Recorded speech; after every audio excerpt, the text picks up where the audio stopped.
안녕하세요. 72세 된 이종환입니다. 제가 오늘 이렇게 사연을 보내게 된 이유는 많은 부모님들이 저와 같은 고민을 하고 계실 거라는 생각이 들어서입니다. 저희 부부는 1975년에 미국으로 이민을 왔습니다. 그때 저는 23세, 아내는 20세였죠. 한국에서 결혼한 지 얼마 안 되어서 새로운 땅에서 새로운 삶을 시작했어요. 처음에는 정말 힘들었습니다. 언어도 안 통하고 문화도 다르고 모든 게 낯설었거든요. 하지만 저희는 포기하지 않았어요. 아이들에게 더 나은 미래를 주고 싶었거든요. 저는 한국계 건설회사에서 일하기 시작했습니다. 처음에는 단순한 현장 작업자였는데 성실하게 일하다 보니 현장 감독까지 올라갔어요. 30년 동안 그 회사에서 일했습니다. 아내도 한인 식당에서 25년 동안 일했어요.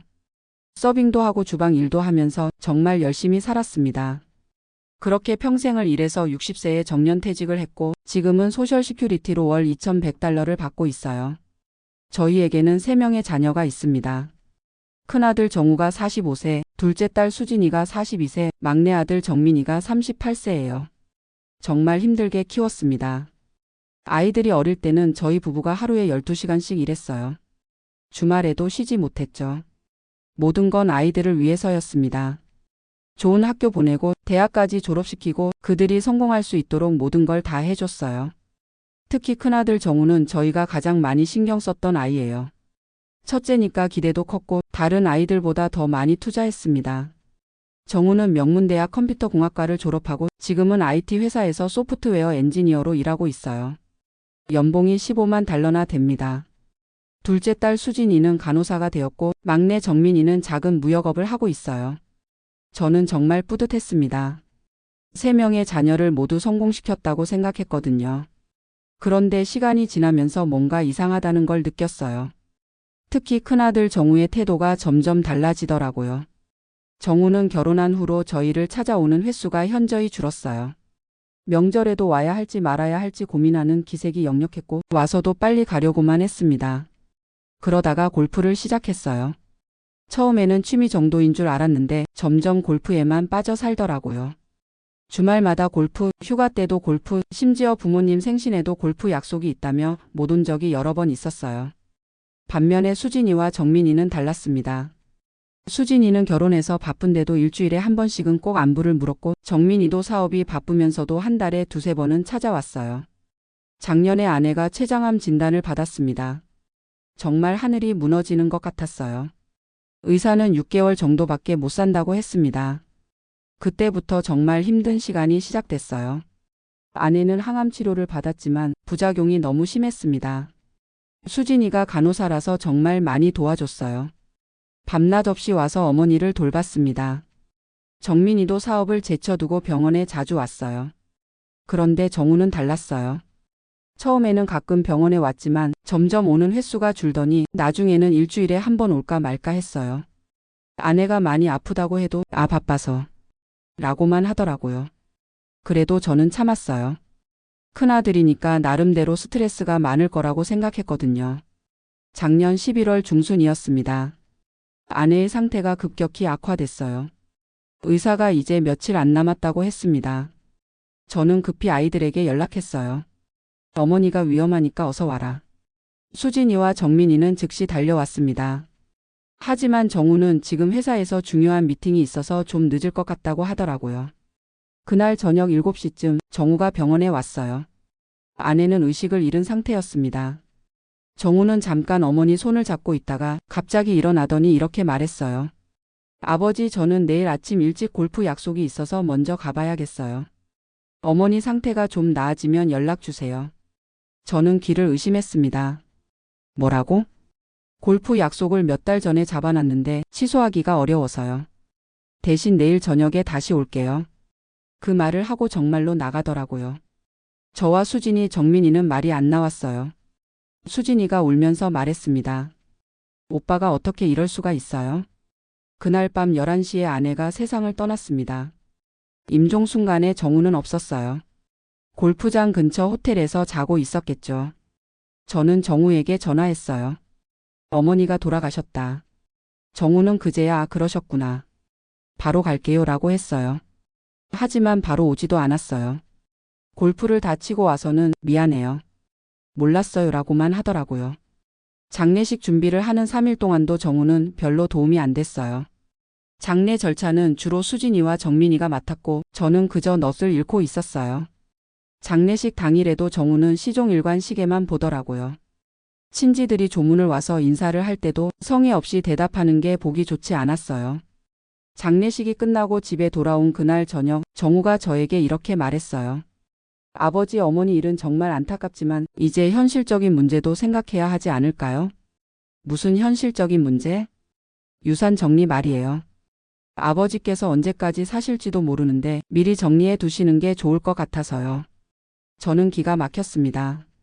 어머니가 돌아가신 지 겨우 하루가 지났는데 벌써 유산 얘기를 하다니요. 정우야, 지금 그런 얘기를 할 때가 아니잖니? 아니에요. 미리미리 정리해 놓는 게 나중에 문제가 안 생겨요. 형제들끼리 싸우는 일도 없고요. 그 얘기를 듣는 순간 정말 화가 났습니다. 하지만 그때는 아내를 잃은 슬픔이 너무 커서 아무 말도 할 수 없었어요. 그 후로 한 달에 한 번씩 정우가 유산 얘기를 꺼냈어요. 아버지, 유언장은 언제 쓰실 거예요? 집이랑 저축한 돈은 어떻게 나눌 계획이세요? 반면에 수진이와 정민이는 그런 얘기를 전혀 하지 않았어요. 오히려 아버지 건강이 제일 중요해요라고 하면서 제 안부만 묻더라고요. 어느 날은 정우가 이런 말까지 했어요.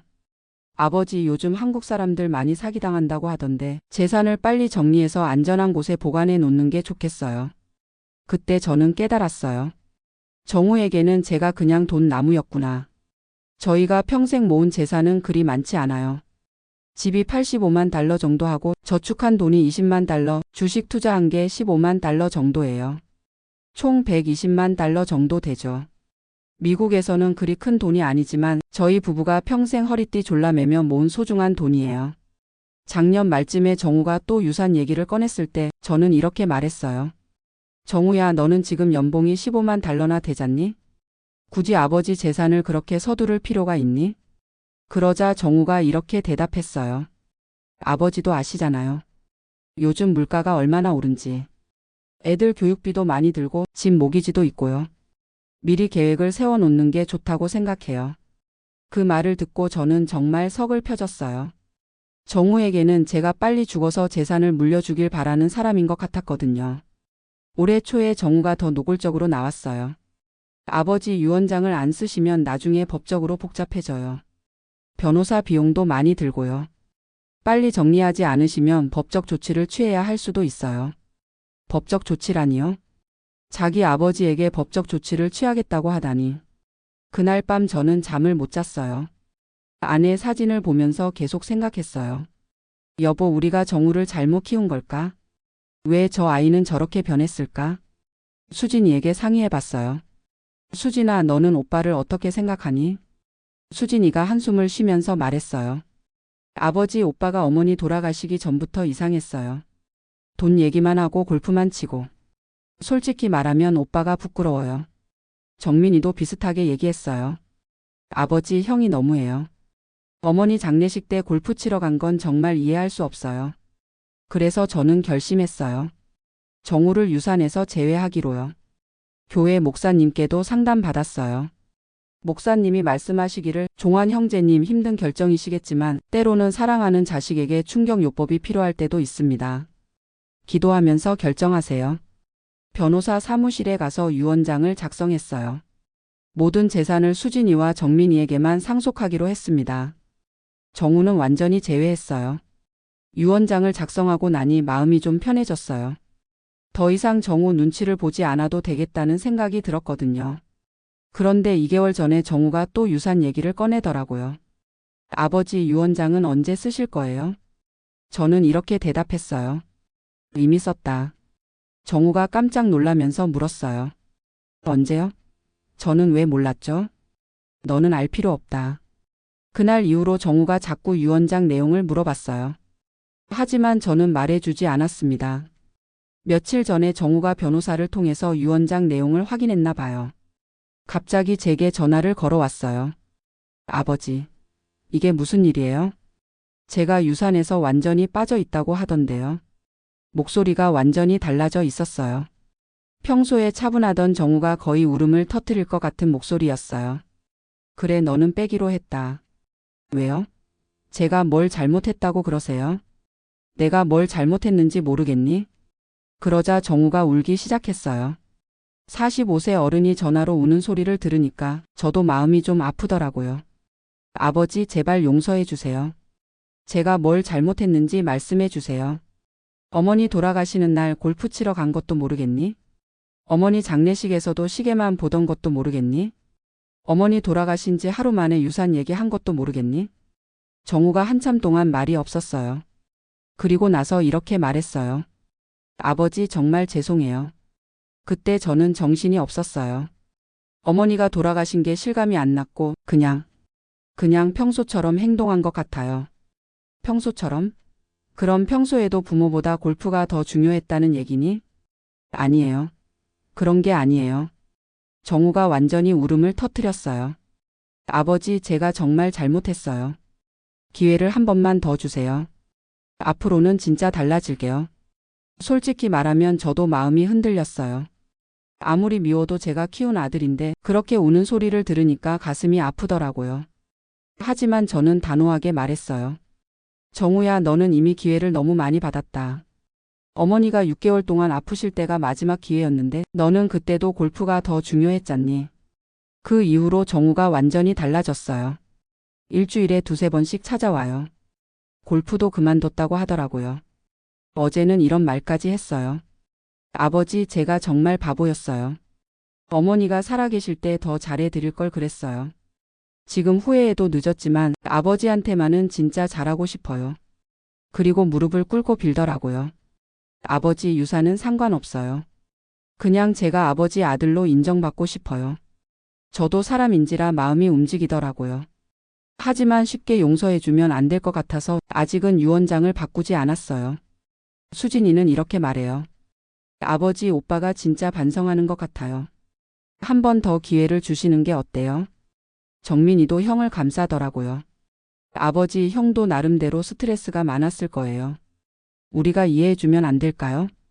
하지만 저는 아직 결정을 못 내리겠어요. 정우가 진짜 변한 건지 아니면 유산 때문에 연기하는 건지 확신이 안 서거든요. 가끔 아내 사진을 보면서 물어봐요. 여보, 나는 어떻게 해야 할까? 정우에게 한 번 더 기회를 줘야 할까? 아내가 살아있다면 뭐라고 했을까요? 아마 한 번 더 기회를 줘보라고 했을 것 같아요. 아내는 정우를 너무 사랑했거든요. 그런데 한편으로는 이런 생각도 들어요. 정우가 진짜 변했다면 유산이 없어도 저에게 잘해야 하는 거 아닌가요? 지금 정우가 저에게 잘하는 이유가 유산을 다시 받기 위해서라면 그건 진짜 효도가 아니잖아요. 요즘 저는 정말 혼란스러워요. 한편으로는 아들이 무릎 꿇고 빌며 용서를 구하는데 부모로서 언제까지 마음을 닫고 있어야 하나 싶고, 다른 한편으로는 너무 쉽게 용서해주면 정우가 또 다시 원래대로 돌아갈까봐 걱정되고요. 교회 목사님은 이렇게 말씀하세요. 용서는 상대방을 위한 것이 아니라 자신을 위한 것입니다. 미움을 계속 가지고 있으면 자신만 힘들어져요.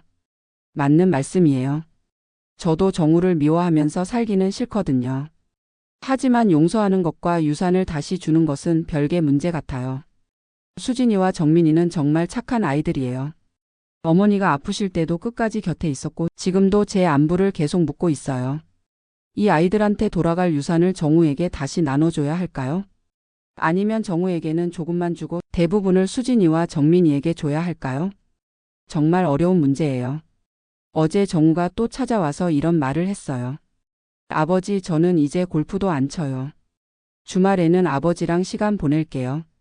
어머니 산소도 매주 함께 갔다 와요. 그 말을 들으니까 조금 마음이 움직이더라고요. 하지만 아직은 확신이 안 서요. 정우가 정말 변한 건지 아니면 유산 때문에 그러는 건지 좀 더 지켜봐야겠어요. 만약 정우가 1년 동안 계속 이런 모습을 보여준다면 그때 유언장을 다시 생각해 볼 수도 있을 것 같아요. 하지만 지금 당장은 너무 성급한 것 같아요. 여러분이라면 어떻게 하시겠어요? 아무리 자식이라도 선을 넘으면 단호하게 해야 하는 걸까요? 아니면 부모의 사랑으로 용서하고 받아줘야 하는 걸까요? 정말 어려운 문제네요. 한 가지 확실한 건 저는 앞으로 돈보다는 마음을 더 중요하게 생각하며 살고 싶어요. 진짜 저를 사랑하는 사람이 누구인지, 돈 때문에 저에게 잘하는 사람이 누구인지 이제는 구별할 수 있게 됐거든요.